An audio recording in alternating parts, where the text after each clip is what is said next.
not a race, man. Slow down.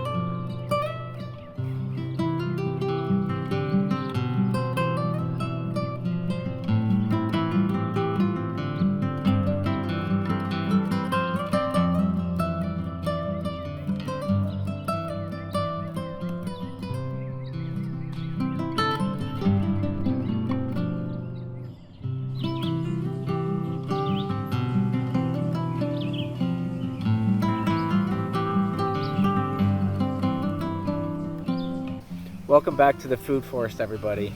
Today's video wasn't planned at all. I take my phone out with me in the morning when I go walk around my property with the dogs and just check out and see what's new happening in the food forest. But I took pretty much one continuous shot, especially the last clip of this video, and it just kept getting better and better and better. And I thought this has to be a video. So this video might be a little bit long. If you're going to only watch a little bit of this video, I definitely recommend watching the last part of the video. However, I'm going to keep it at the end because it kind of built up on itself as I walked through and checked out the food forest. So for anyone who likes a nice long video, you'll probably really enjoy this one. If you like a wild gardening, if you like gardening for nature, you're going to love this video. And if you don't, maybe I can change your mind, because this video today was magic, and this is really the kind of thing that changes your life and changes who you are as a person. So without further ado, let's get into the video. I hope you guys enjoy this one. This is just what life is like inside of a food forest where we garden to invite nature in. Thanks for watching, guys.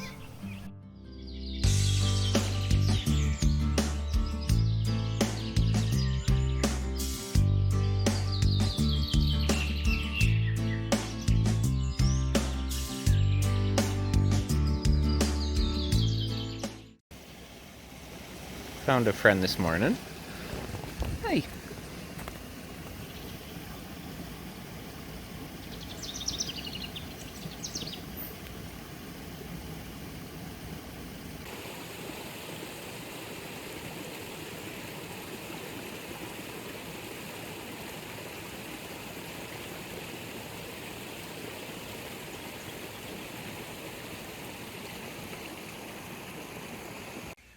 Okay, so we're down in the Old Man Walking Trail, and I figured I would give an update of the pawpaws. So, you know, the leaves are a little further out, so this is what a pawpaw looks like for anyone who hasn't seen one yet. It's a Zone 4 North American native tree. It's very tropical looking, but it's not tropical. And this is the first year that it looks like we're going to have some pawpaws. So we've got fruit on it. We've got another set there. We've got another set up top there. I get it to focus. Where the heck is it? Hidden behind the leaf. Look at that. And then what else? Do we have any more? One there. Underneath. Why is that so hard to see? Oh no, it is there. It's so hard for me to see it on the camera. Sometimes it's easier after I look at it in editing. I'm like, oh, it's right there. So, this is a great tree for just not getting any diseases on it. There's really no pests that bother it here, and it really gets no diseases. So if you want an ornamental tree, you know, a pawpaw is a pretty nice tree. Look at that thing. That pawpaw is, I want to say, it's been on the site for 3 years now, and it was probably a 3-year-old tree when I got it. So that's probably a 6-year-old tree. Maybe a 7-year-old tree, but roughly in that area. They say that they're fairly slow growing trees. So it might take some time for it to get up that tall, but it's a really nice looking tree. And I'm really excited for this fruit specifically. So we'll see how that see how that goes. I don't know what variety these are though, but I do have KSU Benson, I have Chappelle. There's a grower in South Carolina, I can't remember his name. I'll edit it into the video here, but his pawpaws, they work on seedling pawpaws and getting named varieties of really good fruit, and his are very, very good. If you can ever get it from him, then that's you get a really, really nice pawpaw. Nice big fruit with smaller seeds. These have fairly large seeds in them, so if you get a seedling pawpaw, you know, it might not taste the best, and it might be very, very large seeds inside of it. So seedling are okay. Seedlings, I do have seedling pawpaws, and I have those just specifically to pollinate with other plants. So here's a seedling that I had planted in and around these ones to pollinate with them, because these need genetically diverse trees to cross-pollinate with. So if you put a seedling in, then the seedling will have DNA unique only to itself in the whole planet. So you know you'll get a genetic different tree, but you don't know what kind of fruit you're going to get. So I kind of treat the seedlings as pollinator enablers, and I hope to get good fruit with them. And then I buy a few named varieties where I know I'll get good fruit, but if I bought all the same named variety, I wouldn't get any fruit. And we got a little friend on the leaves.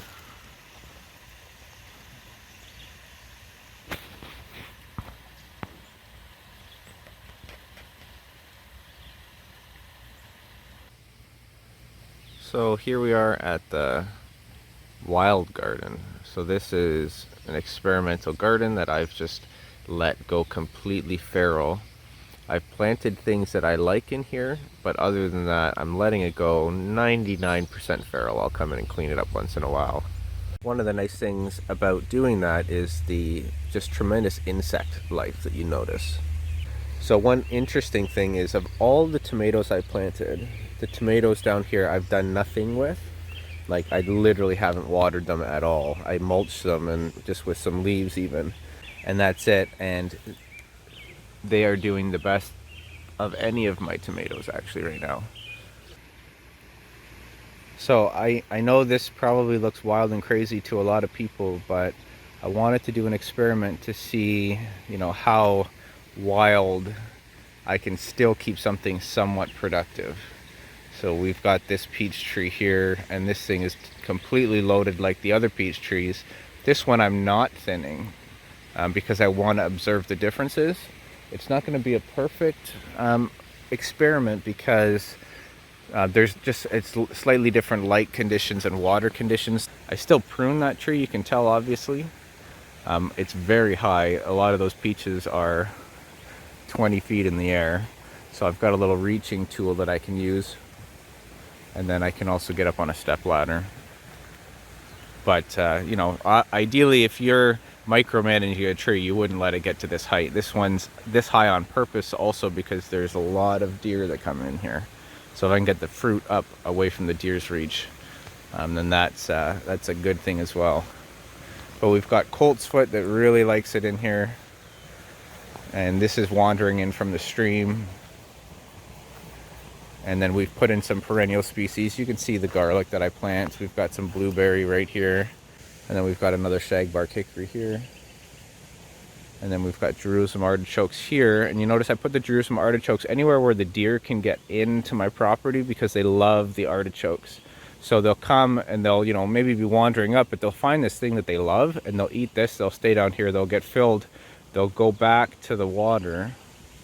And then they'll head back off into the wild nature. So even if they push up this far, and they do often, I see their footprints, I see them browsing the lower limbs of that peach tree. If they're going to come up to my proper food forest, they're hitting this wall of something this is like deer crack, this Jerusalem artichokes. So if you can put little clusters of this at your deer entry points, then you can, you know, incentivize them to stay outside of your property. So a lot of people ask how I deal with deer in a natural way. This is one of the ways.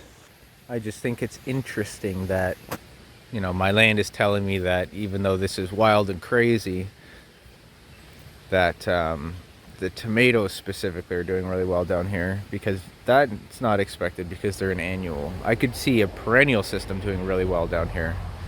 Sorry about the road traffic behind me. I'm about 30 feet from the road here. But for having an annual do really well down here, that's really surprising, because in this wild area, it has to compete against perennials that pop up really aggressively and quick with established root systems. So sometimes it's really hard to get annuals sowed in something like that. You can do it, you have to chop and drop around it, and then on the second flush of growth do another chop and drop to clear space and make sure that that thing doesn't get swarmed and starved of light. But over there it's doing really well. Actually, it's pushed up above the perennials. And for anyone who wants to know where that deer entry leads to, where the Jerusalem artichokes, it's this spot here. So this is walking now into the linden guild with the blackberries, garlic, got some oak trees and perennial kale in there. Lots of native wildflowers packets spread into this little guild, and this guild here is on the north edge of my property, and the idea with this is it's a pollinator guild. So I've been putting tons of wildflower seeds in here, and the linden, which is a really good pollinator attractor. And the idea with this is that, look at these hummingbirds. I don't know if you can see them. Look at that. What's he doing? Is he dancing? Is that like a mating thing? That's fascinating. It's got to be some kind of mating thing. Huh. Always learning something new, eh? So the idea with this pollinator guild is that at the entry points to my land, I want to attract pollinators in. So they say, oh, okay, cool, there's food for me here. And then once they're here, they go, holy smokes, I want to live here, right? And then they'll make their nests and they'll lay eggs in my soil. And I get those predators coming in, I get those pollinators coming in. So that's the goal with this. But these are the entry points to my system. We got more wildlife. I see you, dude. It's just like, it's so enjoyable out here now. Like when I say that the wildlife has moved in, I don't go a day without seeing probably 5 to 10 rabbits in all different locations. So it's just, they're everywhere. Squirrels are everywhere. Whatever that little guy was, I don't know what that was. It looked like a ferret or something. If anyone wants to tell me what that is, it's embarrassing. I don't know what that was. In the rocks of the pond. Hummingbirds, so much bird life. Just listen to them. Mornings out here are like paradise. So this wild style of planting, I know it's crazy to some people. You know, even my wife says, you know, your gardens are looking so unkept this year. And I keep telling her, you know, that's the point. Like, believe it or not, that's the point. As we look at bees circling through the comfrey.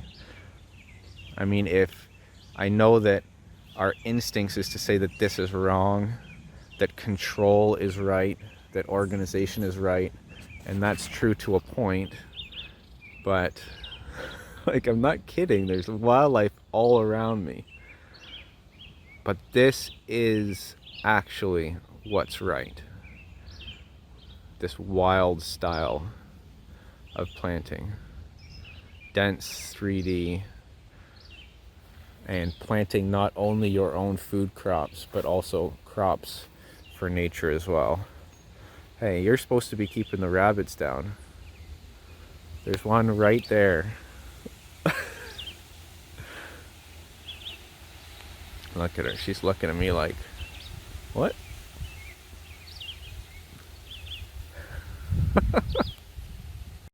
Lunch or breakfast. So she actually ate and consumed a whole rabbit the other day. So she is a good little hunter. She does keep the numbers down. I actually came to the porch and she had a rabbit head in her mouth, and I'm sorry for any graphic for anyone out there. I guess that's nature though, right? That's what dogs eat in the wild. They eat rabbit. So if they find a snack, I know this may scare some people, but if they find a snack like that, then I let them have it because that's natural. And rabbits are pretty clean. Some people will say, oh, they'll get Lyme disease or they'll get rabies or something like that. It's really not a problem in rats or in rabbits.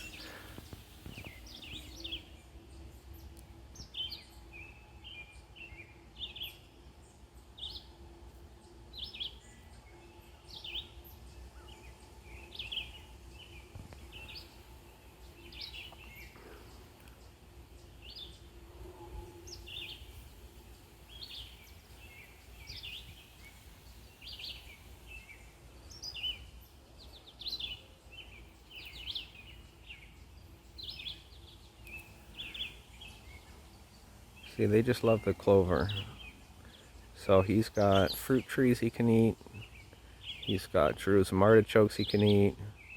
He's even got some peas and beans that are sowed in and around this area. And what is he choosing? He's choosing to eat the clover.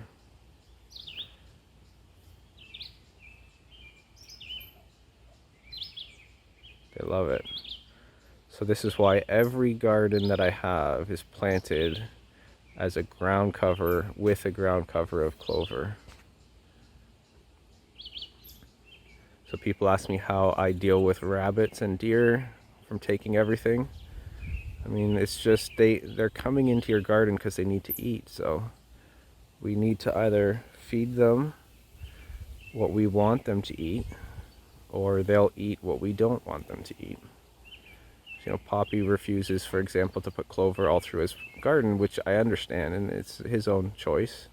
But then, you know, in the Poppy video, he was talking about how he loses all his lettuce to rabbits. So, I mean, everything is a choice and a consequence. And living with nature is not necessarily impossible to do. We just need to understand that nature has a place in our world. And who are we to come and buy a property up and buy the land of the property and then say this is all mine, fence out all the nature and say this is mine now and you can't have anything? It's just not right and it doesn't work, and we have to change that. So if we can garden in a way that allows creatures like this to exist, and we can minimize the damage they do by feeding them stuff they like, then isn't that the better way? I think it is. People tell me I'm crazy for allowing this. But the amount of rabbit damage I've had, I've lost maybe 1 or 2 trees in 5 years. And then they come and they leave behind their manure. And he's going right into the food forest. I might have lost him. Like, he's going right in. I got apple trees there. I've got raspberries there.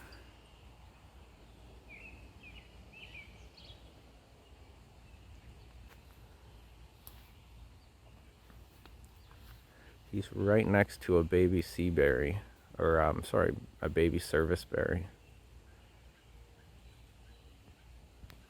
And the thing is I can't police all my gardens. I'd have to fence everything out. And then I would lose the wildlife feel of this whole entire space.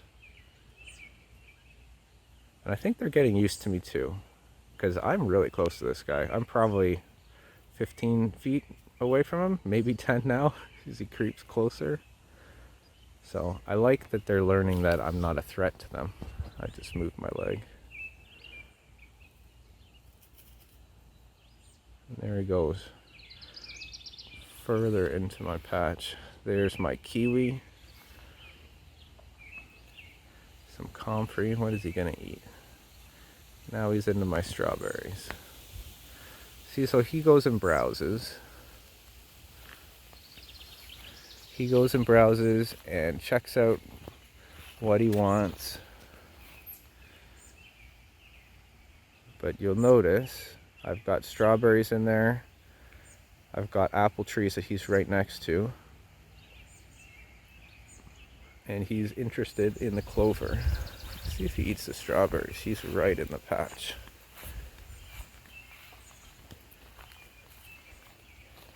Now, He's pushed this far in. Oh, Lucy's gonna scare him.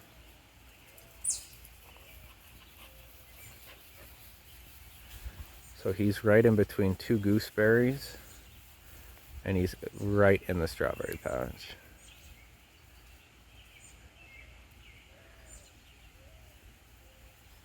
He's got himself in a sticky spot now because he's got two predators walking around who admittedly don't want anything to do with him. He's got a big ape filming him, and he's having a snack. I think he's eating strawberries now.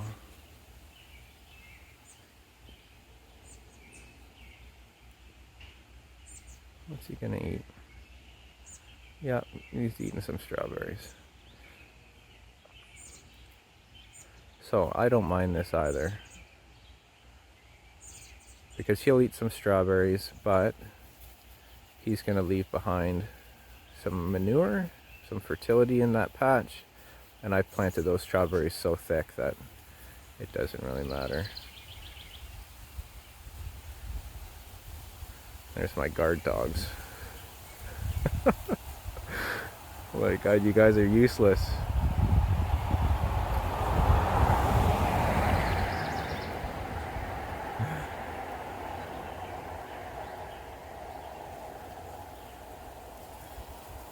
This clip is actually so good. Like, what? You're useless. This clip is so good. I think I'm going to put this whole thing unedited in the video. How could I cut any of this out? It's going to be a long video. But I think it's an important video. It's just a different way to garden.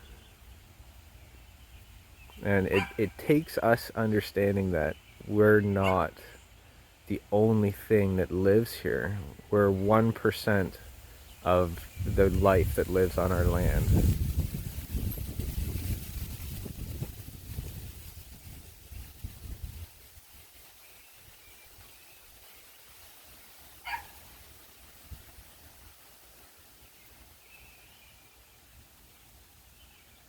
So how can we possibly fence all this out and say that everything I grow is mine? It's just, we can't live that way on the planet. It's as simple as that. I know we can do that. We can choose to do that.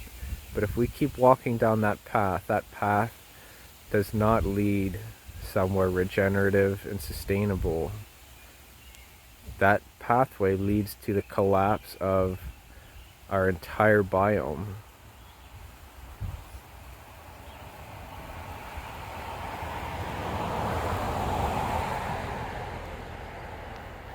And we need to understand that. We need to understand that the situation is that dire. And that if we don't allow nature to have some of natural lands and we keep clearing it for our own habitat and fencing and boxing nature out, then we're not going to have an earth, or our kids are not going to have an earth. Certainly not one worth living in. Jenny, come on.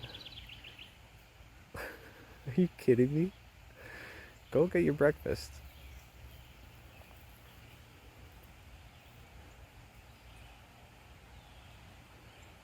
So that's my solution to rabbits, is I don't have one. I let them eat what they want. They leave behind little gifts. And I overplant so that I have plenty still. And then I have dogs. So dogs keep their numbers in check.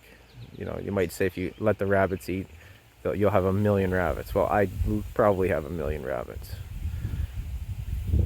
There's a blue jay just flew by. It's too bad I missed that. I literally have 1 million rabbits here. But, okay, maybe not literally.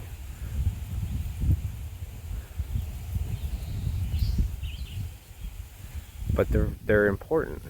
Oh, she figured it out. I think she's got the smell. She's got its scent.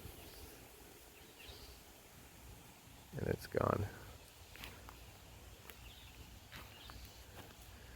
So now into the raspberries. again, preferring to eat the clover probably. Let's see. Oh, it's a little spooked. And then that goes back down to the wildlands. So I think that's it. That was fantastic. I hope you guys enjoyed that as much as I did. I think I'm gonna leave this entire clip in, raw and unedited. That was just, you know, when I say that building something like this is life-changing, it's moments like that that have literally changed who I am as a human being. I hope you guys get to experience that as well. So start your food forest today.